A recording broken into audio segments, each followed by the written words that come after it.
Taste the Daily. அண்மை செய்தி. கிருஷ்ணகிரி மாவட்டம் பாஞ்சாலியூர் அடுத்த யாசின் நகர் பகுதியில் தாய் மற்றும் அவரது 13 வயது மகள் படுகொலை செய்யப்பட்ட சம்பவம் அதிர்ச்சியை ஏற்படுத்தி இருக்கிறது. இதுகுறித்த கூடுதல் விவரங்களை தலைமை செய்தியாளர் ஜெயக்குமார் வழங்க கேட்கலாம். வணக்கம் ஜெயக்குமார், கூடுதல் விவரங்களை வழங்கலாம்.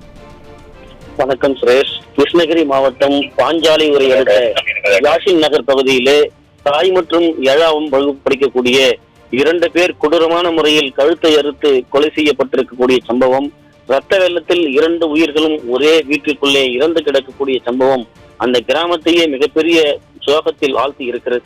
தாய் எல்லம்மாள் 13 வயது, அதாவது 7ஆம் வகுப்பு படிக்கக்கூடிய யாசிதா என்கிற அந்த 2 பேரையும் இரத்த வெள்ளத்தில் துடிக்க அறுத்து கொலை செய்துவிட்டு தப்பி சென்ற கும்பலை காவல்துறையினால் பிடிக்க முடியாமல் திணறி வருகிறார்கள். குறிப்பாக கிருஷ்ணகிரி மாவட்டம் அருகே இருக்கக்கூடிய பாஞ்சாலியூர் அருகே இருக்கக்கூடிய யாசின் நகர் பகுதியிலே தனியாக வீட்டில் இருந்த, அதாவது எல்லம்மாள் என்கிற 42 வயது மதிக்கத்தக்க பெண்ணும், அதே போன்று சுஜிதா வயது 7, பெரியசாமி வயது 14 ஆகிய 2 குழந்தைகள் இருக்கிறார்கள். இவரது கணவர் சுரேஷ் கடந்த 5 ஆண்டுகளுக்கு முன்பாக உடல்நல குறைவு காரணமாக மரணமடைந்து விட்டார் என்று சொல்லப்படுகிறது.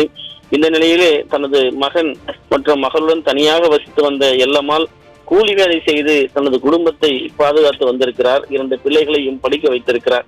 இந்த நிலையில் பிற்பகல் எல்லம்மாள் தனது மகள் சதிதா ஆகியோர் பள்ளி வகுப்பை முடித்துவிட்டு வீடு திரும்பிய நிலையில் அவரை அழைத்துக் கொண்டு பிற்பகல் 2 மணி